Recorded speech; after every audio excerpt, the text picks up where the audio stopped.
undertaking. Today, we're making marmalade. It's easy, and I'll show you how. Now I have an orange tree in the backyard, and I recently harvested all my oranges off of there, and I got 19 dozen oranges. So you can only eat so many and juice so many, and then you give a bunch away. So you gotta get a little creative. What else can you do with an orange? So I've learned to make orange marmalade, and it's really good.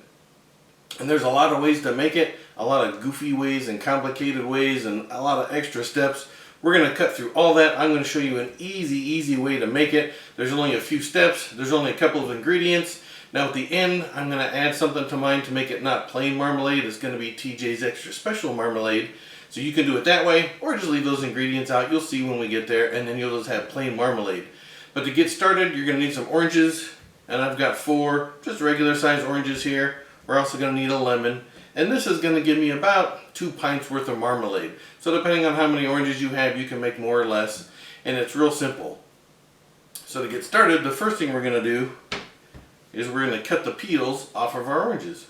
Alright, now I told you my version's easy, so don't make this any more complicated than it has to be. First, we're just going to cut the skins off the outside of our orange. And don't worry if you have some pith on there, that's going to be fine.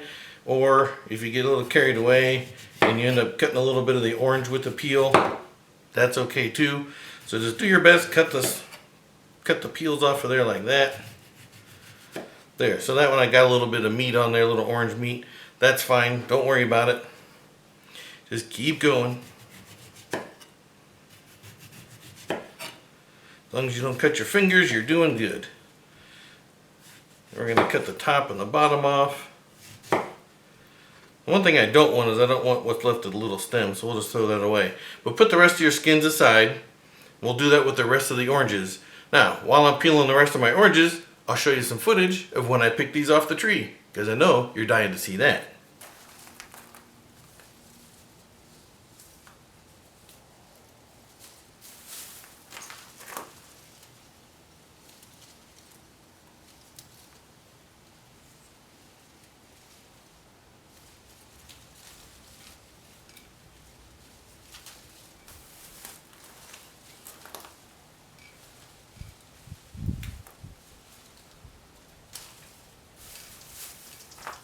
Hey, wasn't that exciting watching me pick oranges? Bet you can't get enough of that.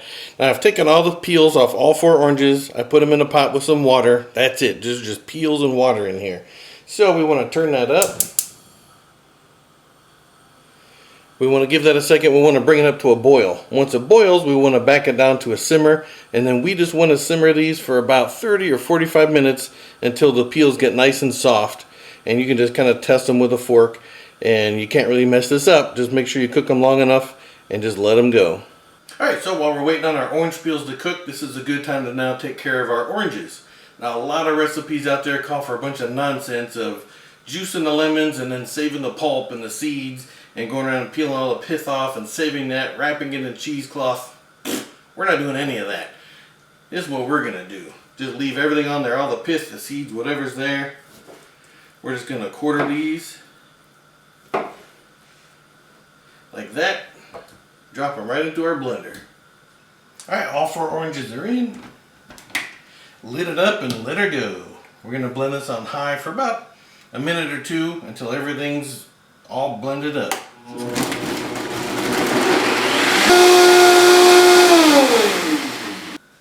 Alright, so they're all blended up. Now we want to measure how much is in there. Ooh, it already looks good. You want an orange smoothie? Okay, now that gave me 2 cups of oranges. So that's the seeds, the pith, the pulp, everything, the juice, all that. So to that, we want to add half as much as we have of water. So since I've got 2 cups of this, I want 1 cup of water. And don't get scared, that's the only math we're going to have to do. Alright, now we're just going to leave this sit while our orange peels get soft. Once those are soft, we're just going to turn off the heat. We're going to drain them, let them cool down, and then we're going to go to the next step. Alright, now we want to take our cooked and cooled orange peels, and we just want to stack some up and just slice them into strips. Nothing to it.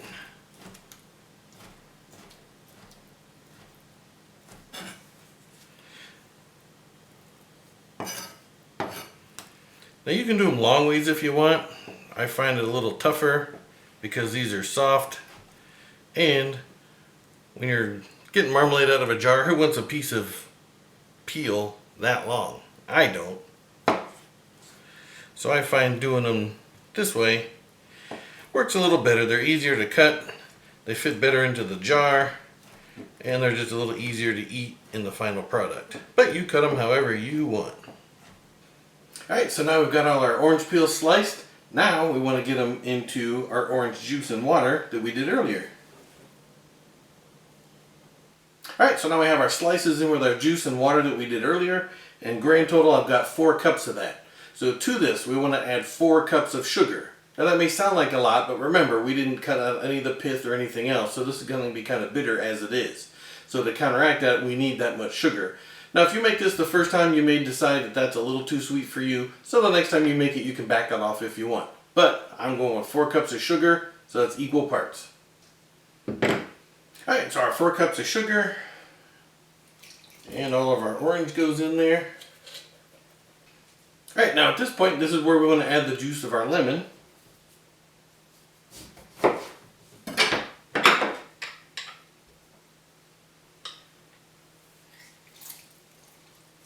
Alright, now we just want to stir this all together. Ooh, that's a lot of sugar. I said this was easy, I didn't say it was good for you. Alright, first we want to bring this up to a boil on high heat. Once it comes to a boil, we're going to back that way down to a low, maybe a medium low at the most.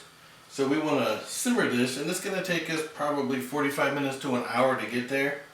And what we're looking for, again, some of the complicated ones, they have you pour a little bit onto a plate, and you got to move the plate and judge how far it goes. We're not going to do that. We can do this by temperature. So we want to bring this to 225. Now you don't want to just crank the heat to high and 5 minutes later hit 225 and call it done. We want to do this slow. We want to evaporate some of the liquid out here. We want this to thicken up, and we want to do it slower. So we're just going to back the heat down once this comes up to a boil. We'll simmer it for a while, monitor the temperature until we hit 225. Ooh, and there we go. We hit our 225 just right. So I'm going to turn the heat off, and now we're going to jar it up. Alright, now we don't need to let that cool. It can go straight into our jars. I've got 2 sanitized pint-sized jars right here. Now one, I'm just going to put the marmalade in there and make it plain. The other one, I'm going to do it my fancy way. And to do that, it's easy. I'm going to put 5 whole cloves in there. And a 1/4 teaspoon of cinnamon.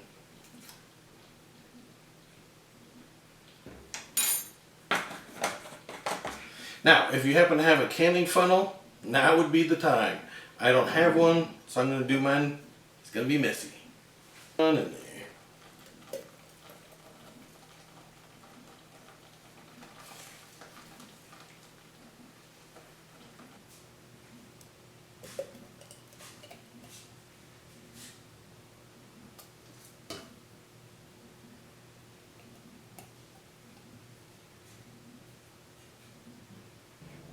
Alright, now what you want to do is just let your jars cool down to room temperature, then put them in the refrigerator overnight, and the next day they're good to go. Now something to keep in mind is this marmalade may not get quite as thick as regular jelly, and that's okay. Here's one I made the other day, and you can see it's a little bit runny, but I mean it's not liquid. And this is the one that has the cloves and the cinnamon in it. But it comes out just fine. It spreads perfectly. Oh, and it tastes so good. Now, you can see the cloves in there, so if you do this one, make sure you don't eat a whole clove. Pick them out before you eat them. But I highly recommend the cinnamon clove version. That's really good. And you can also see, well, that's hot. The one I made last week is much lighter than the one I did today. I got a little overzealous at the end trying to get my temperature up, because this had sat on the stove and simmered for about an hour and 10 minutes, and it wasn't quite getting to the 225.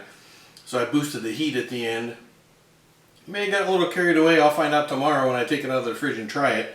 But that's what my first batch looked like, which didn't quite get to 225. I think it hit like 220 and I took it off.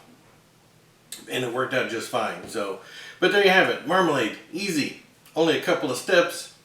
Only a couple of ingredients. It's really simple to do. So if you find yourself with some extra oranges, or you're just in the mood for some marmalade, I highly recommend you give this a try. So as always, thanks for watching. We'll see you on the next one.